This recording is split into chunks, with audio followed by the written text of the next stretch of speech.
All right, here we are back inside the TCO studios, breaking down some of the top NFL draft prospects in this year's upcoming draft. Pete Bercich is alongside me, and Pete, we're going to talk about running backs today, and we don't need a running back, right? We don't need a running back in the first or second round. We got Dalvin Cook, Alexander Madison, Amir Abdullah just re-signed, but this is a top-heavy draft class. Speaking of Najee Harris from Alabama, 6'2" running back, and then Travis Etienne from Clemson. Najee Harris inside the 10, the 5, the end zone. Touchdown, Alabama. Another strong run by Najee Harris. And on the run is Etienne. Such a dangerous weapon as a receiver. Here is Etienne bouncing through tackles, keeps his feet. Travis scores. Those guys, I feel like they can be game changers in the NFL to come. Yeah, and you watch Harris, and I think everyone has seen an Alabama game or two.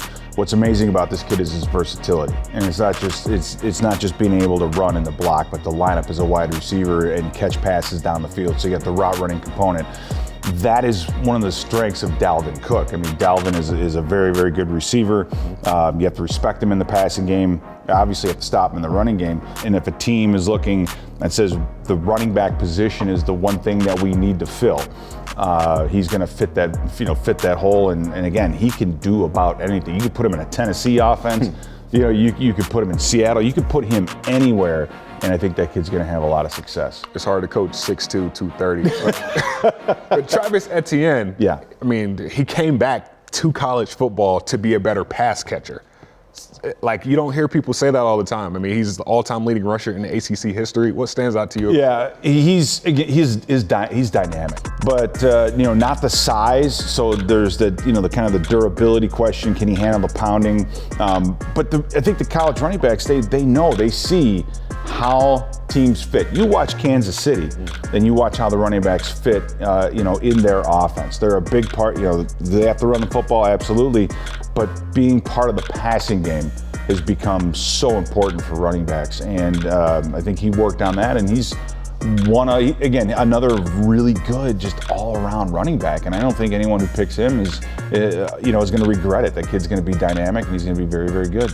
But we know the Vikings like to have four running backs on the roster. So if they don't address it in free agency, replacing Mike Boone is what I'm talking about. If they don't replace Mike Boone in free agency, chances are they're going to get it in the draft, probably on day 3. Yeah. And a guy that's projected as a day 3 pick is Chuba Hubbard.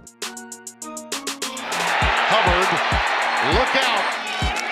Hubbard, look at him, stay alive. How good are you?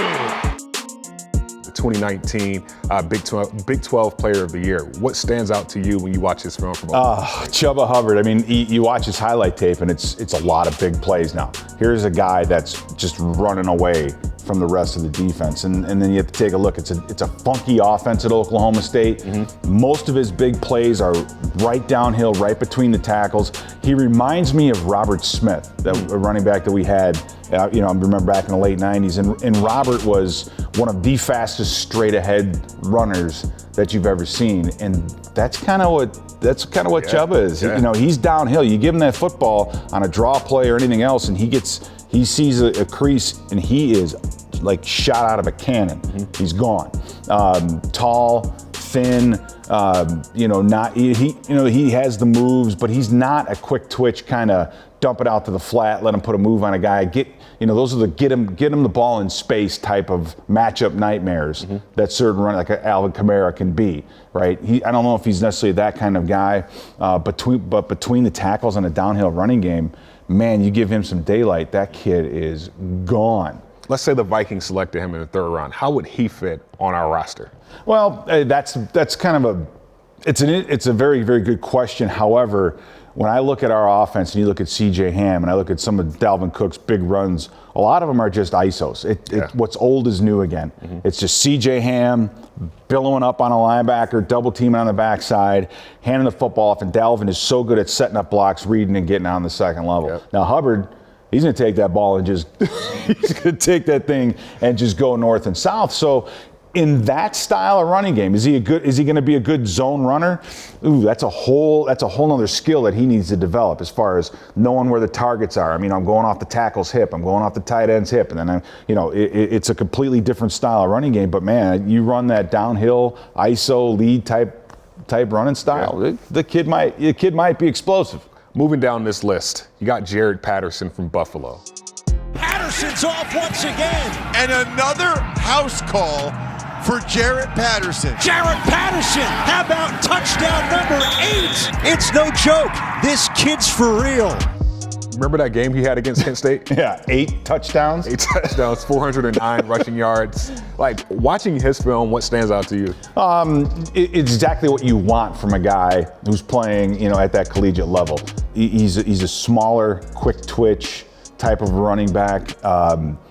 If he can operate as a receiver, and not kind of out of the backfield in that respect, I think that's going to help him quite a bit. But a very, very explosive running back, and obviously very, can carry a lot of load. When you're running the ball for that many yards in a game, you got to be tough, well conditioned, and I think he's all of that. So interesting to see what his speed will end up being. They had the breakaway speed in college. Will that translate, into the NFL?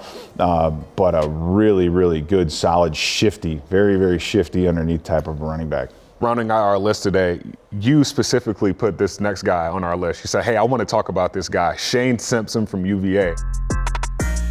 And up the middle, Shane Simpson bursts into the end zone for Virginia.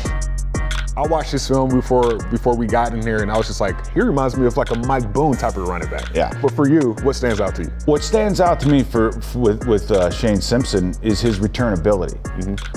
Special teams is going to be a big area of need for the Vikings. I mean, the kicking game, we still don't have a return guy. Right. We don't have that guy, and I think Shane Simpson's a guy that can come in and and again, punt return's not complicated. It's just when the whistle blows, like Denny Green said, when the whistle blows, you just want the ball, right? So you got to catch it. And he's done the returns, but he also has some dynamicism to him as well. But you have to be smart. You have to know, when to let the ball go, when to pick it up and get 4 or 5 yards, and every once in a while things work out and you can get a big return.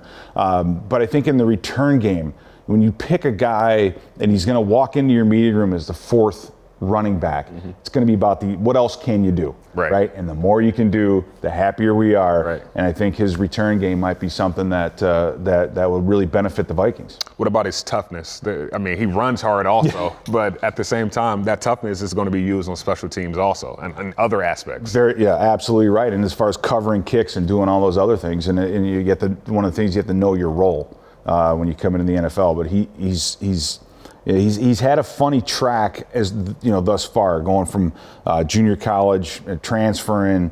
He's been around a little bit, and he's trying to find places to fit. But you watch that Virginia film, you see that explosiveness. You see, him, carrying the load, meaning he's getting enough work. That toughness is there. Toughness is there. I appreciate you being tough and sticking through another interview with me. I know this is the best thing you had on your plate today, but appreciate your time, Pete. Thanks. This is another edition of our NFL Draft Prospect Profile.